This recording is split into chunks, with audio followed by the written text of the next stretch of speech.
तो हम Silverman addition scoring समझते हैं। Silverman addition scoring of respiratory distress in preterm babies, ये प्रीटर्म बेबीज़ में ही यूज़फुल है सिल्वरमैन एडिशन थ्योरी। इसमें हम समझेंगे कि पेशेंट को अगर डिस्ट्रेस नहीं है तो 0 नंबर देंगे, है माइल्ड डिस्ट्रेस है तो हम उसको 1 नंबर देंगे, अगर सीवियर डिस्ट्रेस है तो उसको हम 2 नंबर देंगे। तो ये नंबरिंग की हेल्प से ही हम जो है पेशेंट की डिस्ट्रेस की सीवियरिटी को समझेंगे।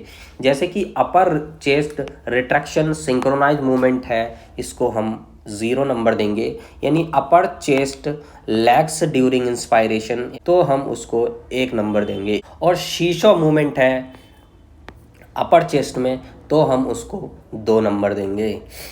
अगर लोअर चेस्ट रिट्रैक्शन नहीं है तो हम उसको 0 नंबर देंगे। अगर जस्ट विजिबल है तो हम उसको 1 नंबर देंगे। और मार्क्ड है यानी प्रॉपर हमको दिखाई दे रहा है लोअर चेस्ट रिट्रैक्शन तो हम उसको 2 नंबर देंगे। जीफॉइड रिट्रैक्शन यानी जो हमारी स्टर्नम बोन होती है उसके नीचे जीफॉइड बोन होती है, तो जीफॉइड बोन के नीचे वहाँ पे हमको देखने मिलेगा कि जीफॉइड रिट्रैक्शन है, वहाँ पे रिट्रैक्शन हो रहा है वहाँ पे, तो हम उसको हल्का जस्ट विजिबल है तो हम उसको 1 नंबर देंगे, अगर नहीं है तो हम 0 नंबर देंगे। और हमको प्रॉपरली सीन हो रहा है तो हम उसको 2 नंबर देंगे, यानी 2 नंबर दे रहे हैं। प्रॉपर सीन हो रहा है रिट्रैक्शन तो वो सीवियरिटी की तरफ पेशेंट जा रहा है हमारा। नेज़ल फ्लेयरिंग है पेशेंट को, नेज़ल फ्लेयरिंग अगर मिनिमल है तो हम उसको 1 नंबर देंगे, नेज़ल फ्लेयरिंग नहीं है तो हम उसको नन यानी 0 नंबर देंगे। और वो प्रॉपर मार्क्ड है यानी दिखाई दे रही है तो हम उसको 2 नंबर देंगे। यानी पेशेंट एक्सपायरेटरी ग्रंट नहीं कर रहा है तो हम उसको 0 नंबर देंगे।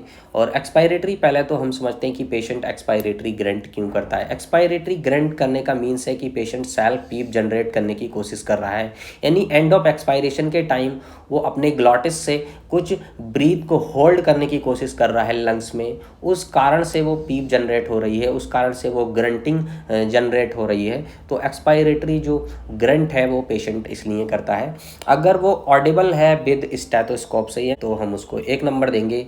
अगर ऑडिबल विद यानी विदाउट स्टेथोस्कोप से वो ऑडिबल है तो हम उसको 2 नंबर देंगे, यानी उसकी सीवियरिटी ज़्यादा है। तो अगर इसी तरह से हम 2-2 नंबर जोड़ने के बाद जो नंबर आता है अगर मोर देन 7 आ जाता है तो डिस्ट्रेस की सीवियरिटी को हम ज़्यादा मानेंगे, यानी 8, 9, 10 आ जाता है तो हम पेशेंट को वेंटिलेटर पर शिफ्ट करना ही कंपलसरी हो जाता है।